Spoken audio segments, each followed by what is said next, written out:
जय श्री श्याम। राधे राधे दोस्तों।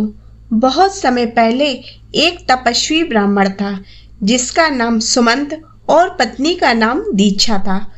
उसकी सुशीला नाम की एक सुंदर और धर्मपरायण कन्या थी। जब सुशीला कुछ बड़ी हुई तो उसकी माँ दीक्षा की मृत्यु हो गई। तब उसके पिता सुमंत ने करकसा नाम की एक स्त्री से विवाह कर लिया।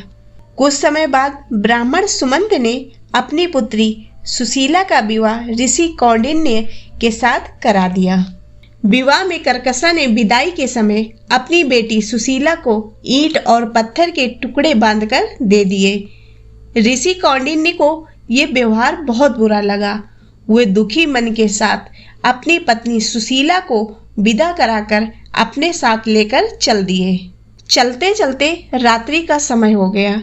तब सुशीला ने देखा कि संध्या के समय नदी के तट पर कुछ स्त्रियां किसी देवता का पूजन कर रही हैं। जब सुशीला ने उनसे पूछा कि वे किसकी पूजा कर रही हैं, तब उन्होंने अनंत व्रत की महिमा सुनाई। फिर सुशीला ने भी इस व्रत को किया और पूजा करके 14 गांठों वाला डोरा हाथ में बांधकर ऋषि कौंडिन्य के पास जाकर सारी बात बताई। ऋषि ने उस धागे को तोड़कर अग्नि में डाल दिया, जिससे भगवान अनंत का अपमान हुआ, जिससे ऋषि कौंडिन्य दुखी रहने लगे। उनकी संपत्ति नष्ट हो गई और वे दरिद्र हो गए। एक दिन उन्होंने अपनी पत्नी से कारण पूछा तो सुशीला ने दुख का कारण बताते हुए कहा कि आपने अनंत भगवान का डोरा जलाया है। इसके बाद ऋषि कौंडिन्य को बहुत दुख हुआ। वे अनंत डोरे को प्राप्त करने के लिए वन में चले गए। वन में कई दिनों तक ऐसे ही भटकने के बाद वे एक दिन भूमि पर गिर पड़े।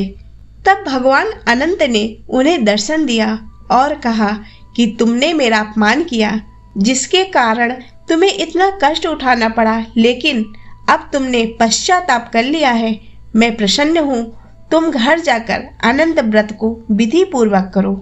14 वर्षों तक व्रत करने से तुम्हारे सारे कष्ट दूर हो जाएंगे। फिर ऋषि कौंडिन्य ने विधि पूर्वक व्रत किया और उन्हें सारे कष्टों से मुक्ति प्राप्त हुई। तो दोस्तों, आशा करती हूँ कि आपको ये वीडियो पसंद आई होगी। यदि ये वीडियो पसंद आई हो तो इसे लाइक करें तथा चैनल को सब्सक्राइब करें।